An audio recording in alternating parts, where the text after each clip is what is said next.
Sebut saja namaku Karya. Aku berusia 48 tahun. Aku sudah menikah dan kami dikaruniai 6 orang anak. 3 perempuan dan 3 laki-laki.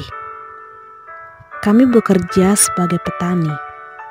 Namun aku juga membuka usaha kecil untuk menambah keuangan keluarga kami. Aku senang memiliki suami yang sangat baik, setia, rajin, dan bertanggung jawab. Kehidupan kami termasuk sederhana. Namun, aku berbahagia karena hubungan keluarga kami sangat harmonis.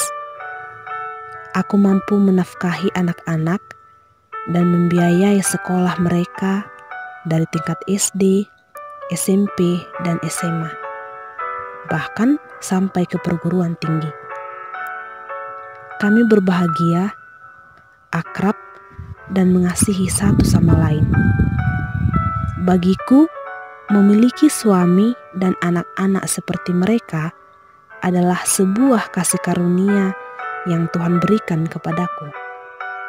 Pada tahun 2016, tepatnya ketika aku berusia 44 tahun, aku divonis mengidap penyakit tumor payudara. Aku merasakan sakit di bagian payudaraku. Sakitnya bahkan menggerogoti seluruh tubuhku.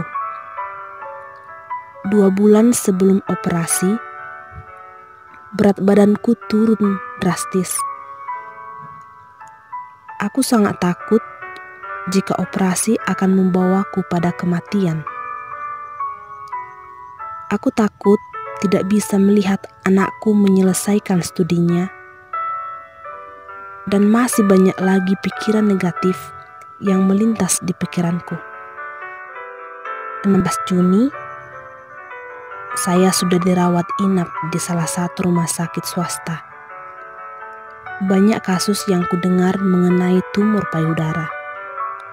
Ada yang tidak berhasil dioperasi, ada yang tidak sembuh, ada yang sembuh, dan bahkan ada yang meninggal. Aku juga teringat dengan seorang teman seperjuanganku yang meninggal 3 minggu setelah melakukan operasi pengangkatan payudara. Rasa takutku semakin bertambah. Bahkan aku berniat untuk membatalkan operasi tersebut. Awalnya, aku berpikir bahwa Tuhan itu tidak adil. Aku bahkan menghujat Dia karena Dia memberikanku penyakit seperti ini. Namun setelah aku renungkan, jika aku tidak meminta pertolongan hanya dari Tuhan, maka kepada siapakah aku mengadu? Aku berdoa meminta penguatan dari Yesus. Sepanjang malamku hanya berdoa dan berdoa. Aku percayakan operasi tersebut hanya dalam tangan pengasihan Tuhan. Sebelum operasi, aku diberikan penguatan oleh seorang pendeta. Dia memberiku banyak nasihat yang membuat hatiku mulai damai. Namun yang paling aku ingat adalah ketika Yesus berkata, "Aku akan datang menyembuhkannya." Sepanjang malam itu aku berpengharapan kepada Yesus bahwa Dia juga akan datang menyembuhkanku.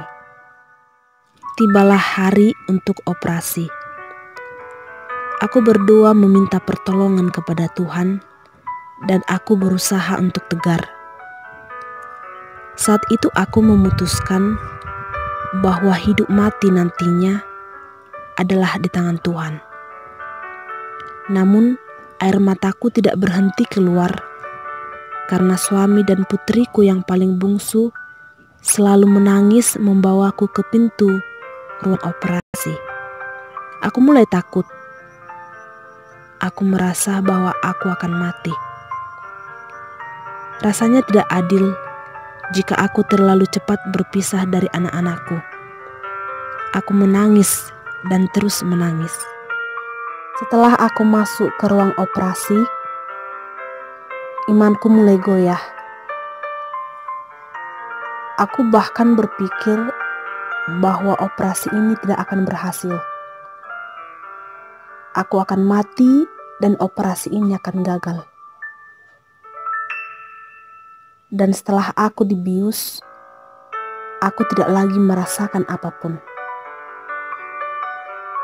Namun, ketika aku terbangun, aku melihat suami dan putriku menungguku. Sebenarnya aku belum percaya. Namun, setelah suamiku menciumku, spontan aku menangis terisak-isak.